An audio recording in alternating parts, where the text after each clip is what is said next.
Hello everybody and welcome to race day here in Val di Sole, Italy. This is Cathro Vision and today I am in the pits because I have some Patreon questions to ask.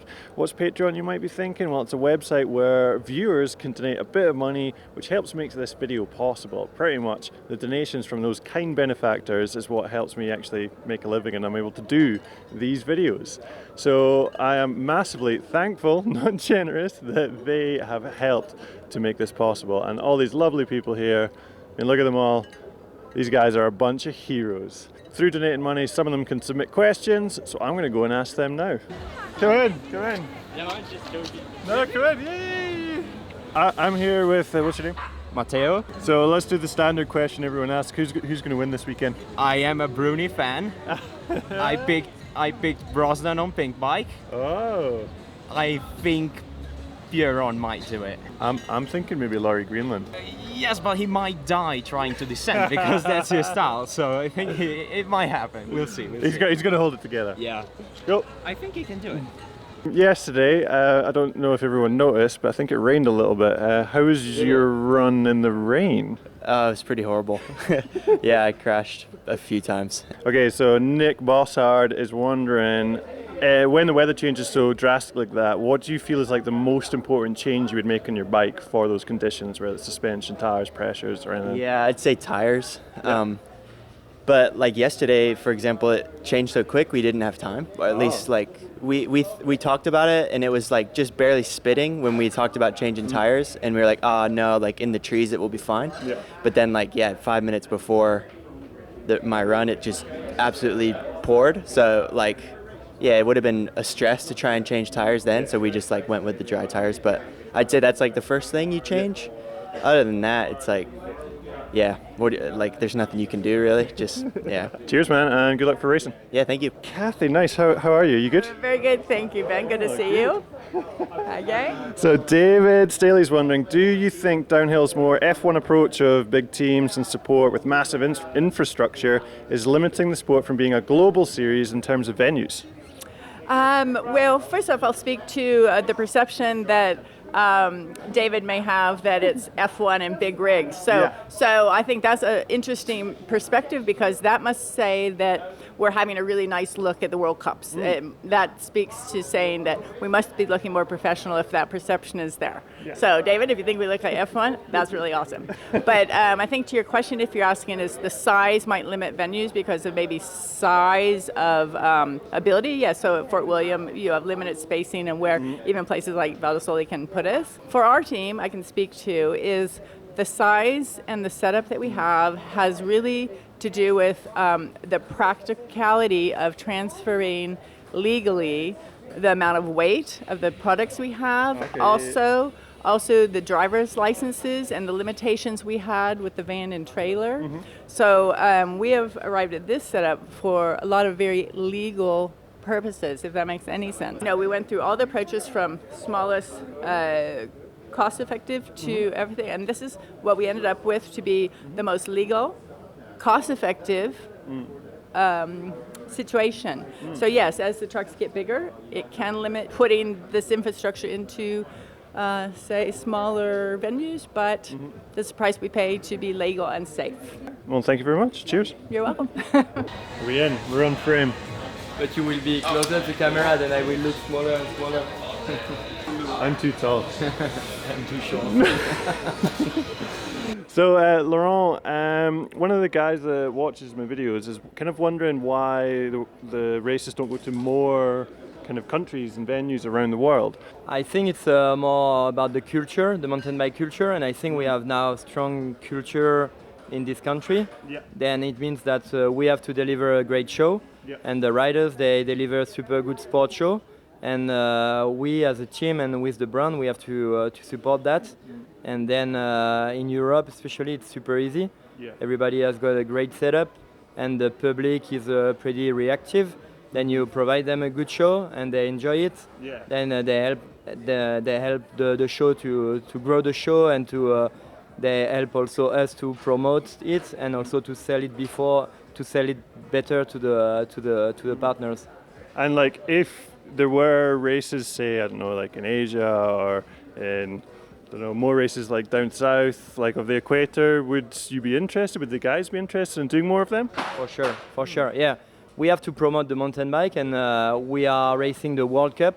It means that we have to travel around the world, and there's no limit. And I think South America is a pretty important public. Then we have to deliver them a great show as what we deliver in Europe, and Asia for sure. We have to come back there. Then we are pushing that way. I know that there is some side costs for the TV production, for the UCI and everybody, but for sure the team, when you work with a brand like Specialized, you have to deliver a worldwide show. Then for sure South America, Asia will be good to go. Thanks, Laurent. You're welcome. Is this the arm pump alleviation technique here? Yeah, I did it yesterday morning, and my arms felt really good, so do it again this morning. I actually have a viewer question, and they're talking about body armor. And do you wear much armor? Yeah. What do you wear? I wear knee pads, chest protector, back protector, and then depending where I am, elbow pads. So I'll wear like elbow pads in somewhere like Fort William, but not here. Why Fort William and not here? Because Fort William's pretty slippery, and if you crash there, it's just all rocks. Okay. And so it's more I don't. abrasive. Yeah, exactly. It's like sandpaper. Exactly. Yeah. So yeah, the question was actually from Oscar Vidal Quist. So he's wondering why you wear the full armor. Why do you wear the full chest and everything? I've been wearing armor since I started racing, since I stared riding, and I always feel like I can push myself further if I'm wearing the armor, because it's like an extra layer. Like if I go over the bars and like hit my chest on something and I don't have that chest, like I have a plastic chest protector on the front. Yeah. If I don't have that and like I hit my like sternum or anything inside, like I could rupture a spleen or something, and with that I've got a little bit of protection. As much as we're going super fast and it can't really do everything, it still provides that little bit of protection that makes me feel a little bit safer. And you don't feel it restricts you or can it hold you back? Not at all, no. I used to have shoulder pads actually that I wore, but then I lost the shoulder pieces. Because I really like the shoulder pads, because when I crash, I hate going down to my wrists. So you'll tuck. So I'll tuck, and like when I had the shoulder pads, it was pretty nice. Yeah. But I lost those at the start of this year, so I haven't been using them. Why do you think some people choose to just go knee pads and helmet? I don't know. Like Brooke and Blinky, like Blinky doesn't even wear gloves, but those guys are just real hard people, so. Yeah. I mean, it seems like the Kiwi way is not to wear body armor, because none of those guys do. None of the Australians do either. No, they wear nothing. No, exactly. And I think with the French people, they have to when they're kids, so they just grow up with it. And for me, my parents are like, you're wearing body armor, and it's the same thing. Yeah. Yeah. Well, I hope this magic getting done to the forearms helps, and have a good race. Yeah, thank you. Cool. Easy. Oh, I was going to use you as a prop. I'm annoyed you've gone now. Right, Clinton Gray's wondering, after he saw you kind of pioneering the BK gap in, the Whopper gap in the Whopper in Andorra, he was wondering like what in like the history of all the gaps you've ever done, what's the one that sticks out in memory as like the wildest or like biggest or the most stupid gap you have ever done? Most biggest gap I've ever done. I don't know, that one was pretty cool because it took, well, everyone talked about it for a good 3-4 years, and then I did it first round, so I was stoked about that. But honestly, probably the biggest and maybe highest consequence one was Norway, like first ever year we went there. Elliot, myself and Trackwalk saw that like road gap one, and don't know, hyped it up to ourselves, and we truck and traded it first run. So he was actually the first to hit it, but I followed him off that first run in Norway, and yeah, there was probably only, I know, 10 of us there that year that did that. So yeah, Lorenzo snapped his GT on it like the following year, and Mick blew off the course, and yeah, I think they made it easier now, but it had like a downhill takeoff, you came out of a berm and then pulled up, and yeah, first year there, first run, we truck and traded that one, so probably the biggest gap, so I hope that's a good answer, mate. Yep, nice one. Cheers, Bernard. Better or worse than yesterday? Worse in the morning. It's got some dry spots, but just on ice skates half the time.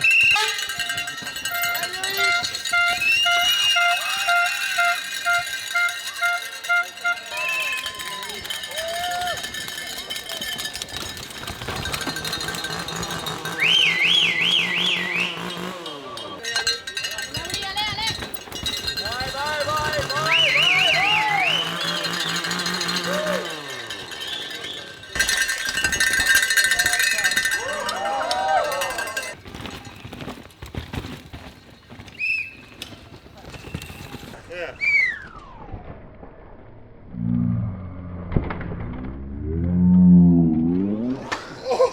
Did you film that? You walked it this morning, do you reckon it's dried up a bit?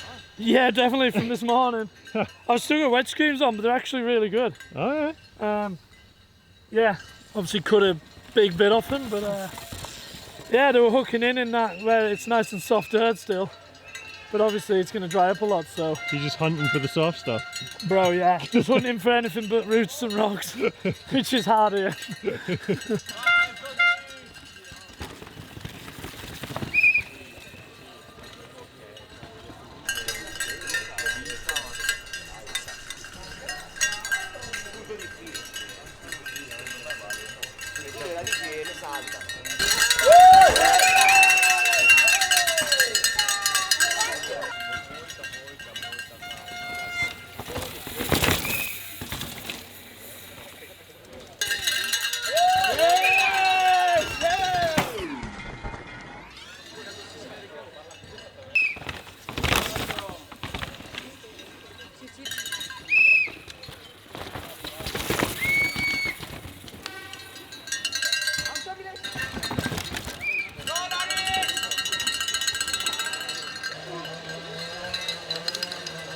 Changed much from run 1 to run 2 this morning? No, it's still the same. It's like some spots are still dusty and some others are like same as yesterday, kind of muddy. So you come in hard in slippery section.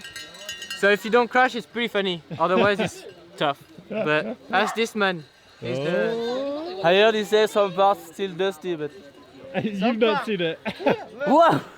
2 meters on the track. On the entrance to this section, the main line's pretty obvious. Head right, super smooth, nice berm, and less rocks. Just allows you to carry speed and not have to think too much.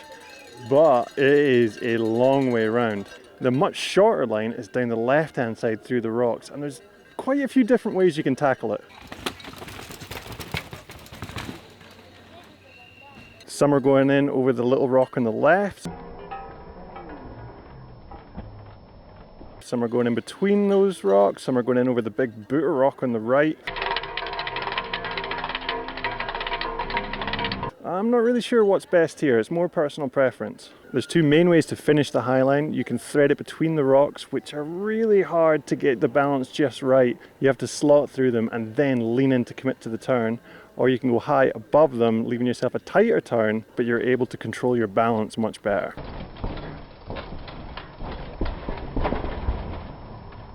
The berm on the outside has decent support and you're able to commit to it very nicely.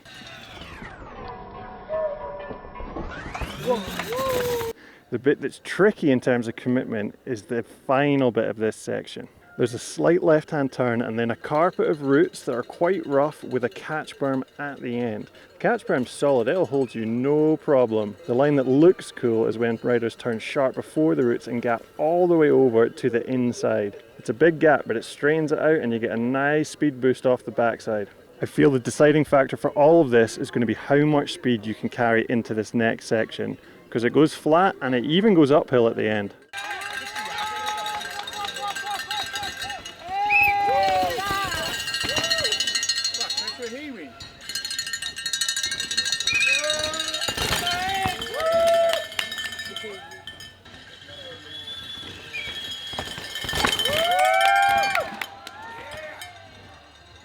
Punch the pad.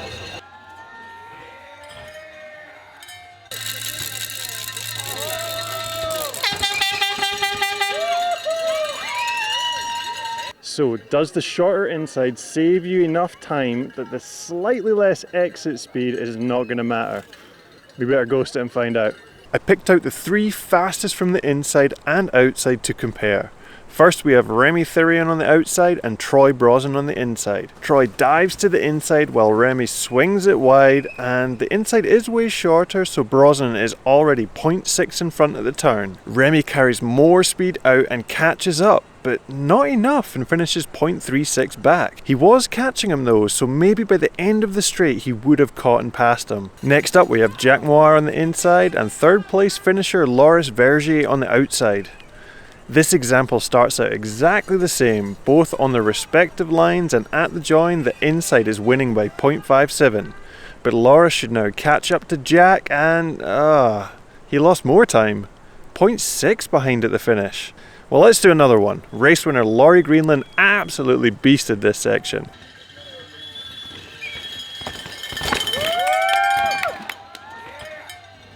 Let's put him against Amaury Pierron.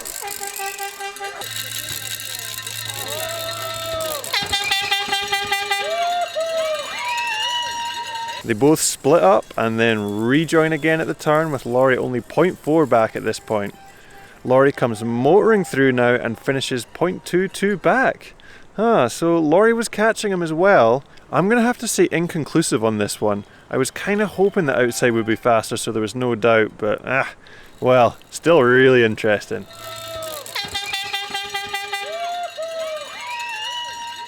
So that's going to do it today for Cathro Vision. Race runs are about to start for the elite men and women, and yeah, I don't know which line's going to be fastest.